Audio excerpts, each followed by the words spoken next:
Ethan was a single dad, 36, tall, quiet, with eyes that carried both warmth and weariness. Every morning, he walked his 7-year-old daughter, Lila, to school, her little hand snug in his, her backpack bouncing with each step. She was his world, his reason for getting out of bed, for trying, for believing that maybe, just maybe, life could get better. But to everyone else, Ethan was just that single dad. He had moved to Willow Creek 2 years ago, after losing his wife, Anna, to a sudden illness.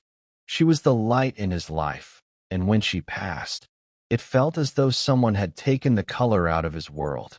He left the city, chasing peace for his daughter, and maybe for himself. Yet peace was hard to find when people kept their distance. At school events, the other parents would nod politely, exchange small talk, and move on. Invitations floated around, barbecues, birthday parties, dinners, but somehow they never reached him. Ethan didn't complain. He just smiled softly, said he was fine, and went home to make mac and cheese with Lila, laughing with her as if they had a house full of people. But Lila noticed. She noticed the other kids talking about the Christmas party at Emma's house. She noticed the flyers that went home in other backpacks, but not hers. And she noticed, most of all, how her dad's smile faltered just a little when he saw them decorating for parties they were never invited to. One day after school, as the first snow of the season began to fall, Lila tugged on her dad's coat. "Daddy," she asked, "why don't we ever go to the neighborhood parties?" Ethan hesitated, kneeling to tie her scarf tighter. "Oh, honey, we just do our own thing, that's all."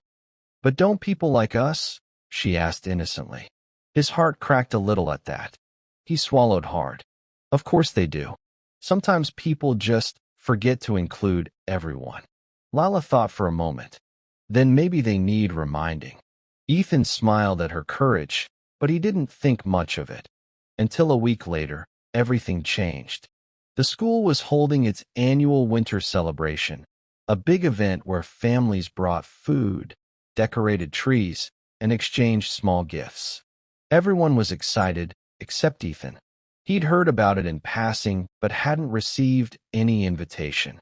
Still, Lila had been buzzing about it all week. So, despite his uncertainty, he decided to show up.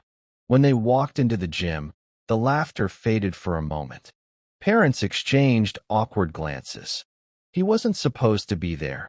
They hadn't thought to invite him. But now he was standing there, smiling politely, holding a plate of homemade cookies Lila had decorated. He felt the weight of every stare. But Lila, in her little red coat and reindeer headband, didn't care. She walked right up to the microphone on the small stage where the principal was giving announcements.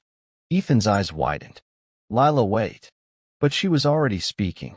"Hi, everyone," she said, her voice clear but trembling slightly. "I'm Lila Carter. I just wanted to say something." The room went quiet. "I love my school, and I love Christmas. But sometimes my daddy and I don't get invited to the parties. Maybe people forget, but my daddy makes the best cookies. He helps me with my homework.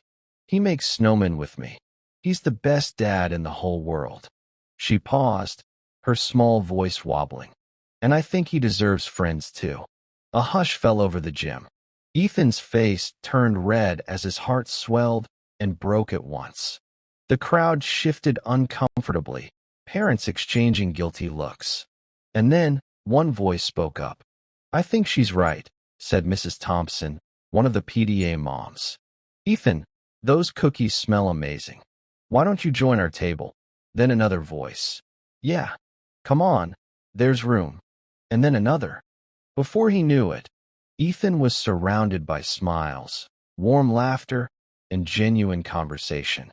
People apologized for overlooking him, for assuming he wasn't interested. They shared stories, jokes, and cookies.